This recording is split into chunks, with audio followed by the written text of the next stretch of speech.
So today's update, after the benefit of about 50 laps at Stratford-on-Avon about a month ago, I've been modifying it. This is why, one of the main reasons why I didn't build it and finish it in the same way other people are doing. Past experience tells me you're going to tear it all down, you're going to change things on it.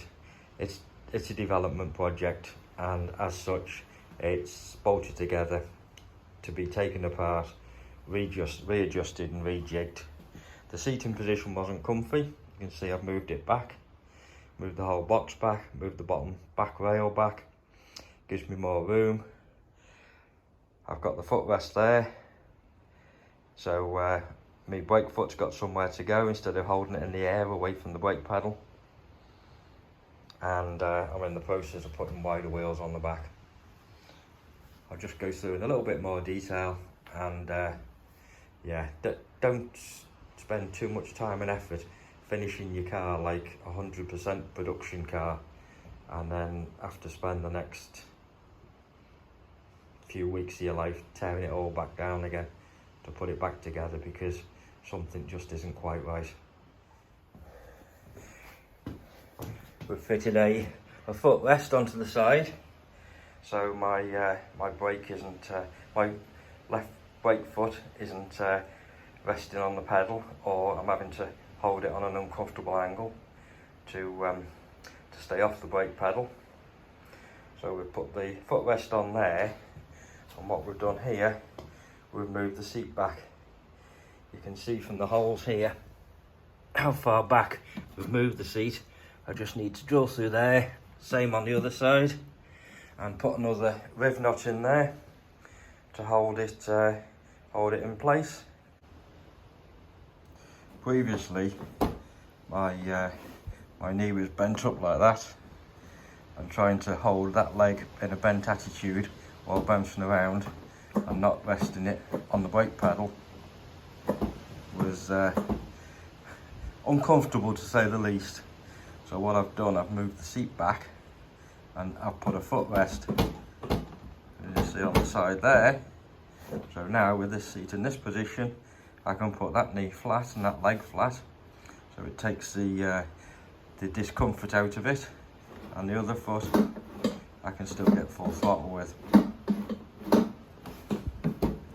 So that's what we were aiming for, and that's what we've got. I can either rest it on the footrest with a bit of a bend in my knee, or with my leg flat. Hopefully there you can see from the outside, I can rest my foot on the footrest there, come on brake, and I can get full throttle there. I've got a new pair of trainers, just not allowed to wear them in the garage. Hopefully this is a bit clearer. This is with the seat out. I've, as you can see here, the distance I've moved it back, there's the old hole.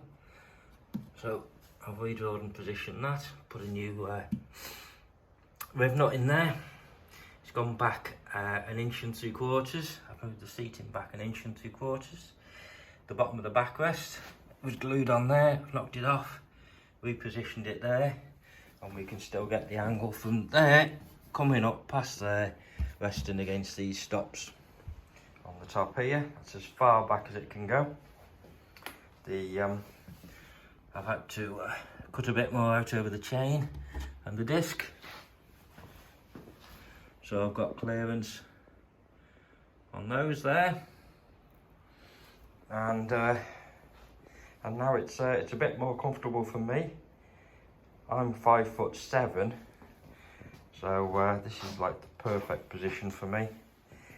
If anyone taller wanted to drive, the way to do that was these pedal mounts are set quite far back. What you could do is shorten those two pieces there, move it all forward, and as you could see, you could probably get 3 or 4 inches more there easily. I positioned them there because I'd done the cutouts here, for the spring hangers.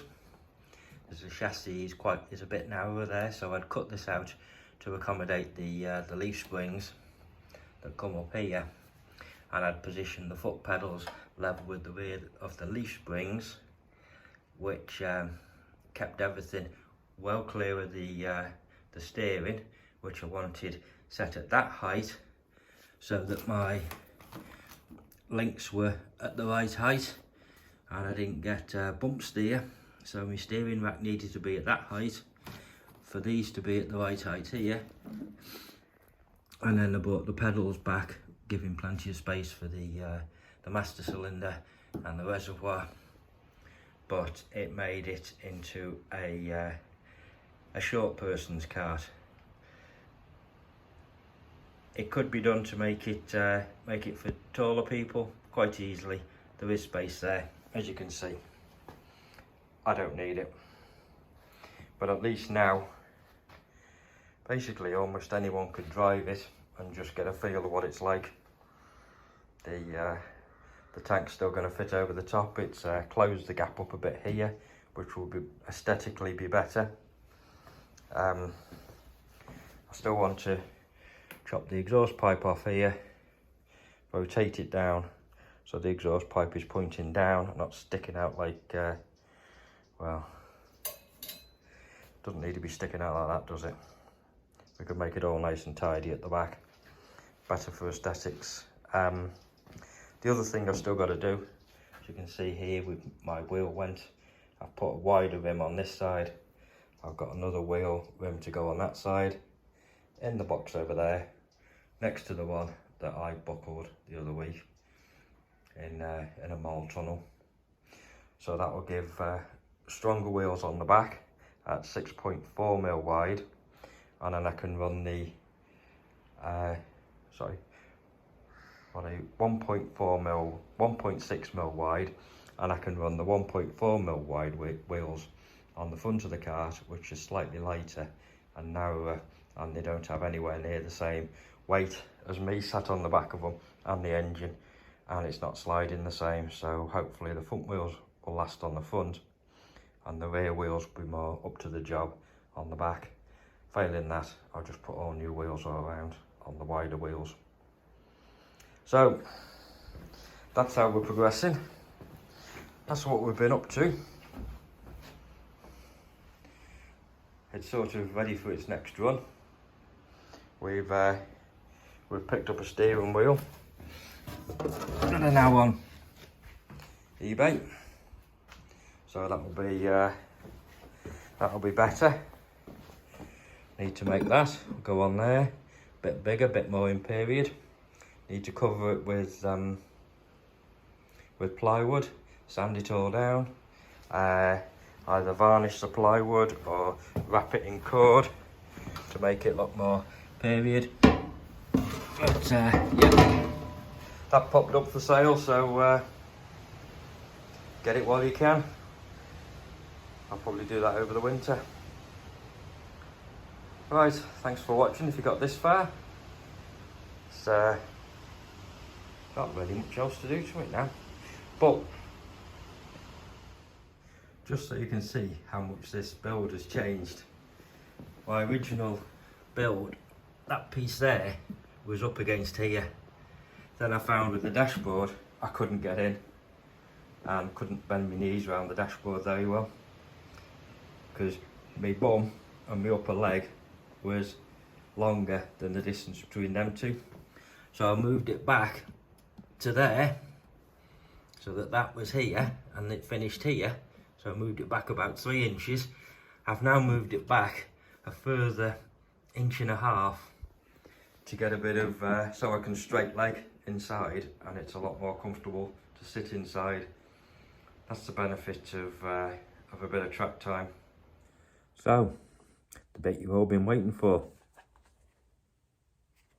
How much did it cost?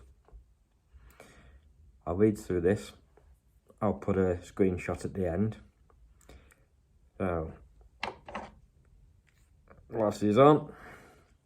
Right. Chassis for the steel. I got it from Metals for You. It was £93.24p, and £15.19p. The engine, the Hyundai engine, I got it from Tool House. It was £139.99 delivered. The Suzuki GSXR rear brake came off eBay, and that was £45. The pedals, brake and throttle came off eBay. They were £13.99. The springs and brackets also off eBay. They were quite expensive at £170 in the whole build, but those are one of the things that you're going to struggle to get round making your own. You need the right spring tension, you need the right size. It's just it's a lot easier to buy them. The engine mounting plate had slots in it, so you could slide the engine back in two to adjust chain tension. That came in at £29.64, also off eBay. The torque converter like gearbox off eBay at £38.32p. The chain was off Amazon, heavy duty chain, £16.77. Way too long, but I can cut it down. Wheels and tyres off Alex at Red Circles. He does a deal if you ring him up at about £200. The steering, that was the steering wheel, the steering shaft, the steering rack, the tie bars, all came in at £69.99. The axle, sprocket, disc and hubs. So the front axle was the made up one.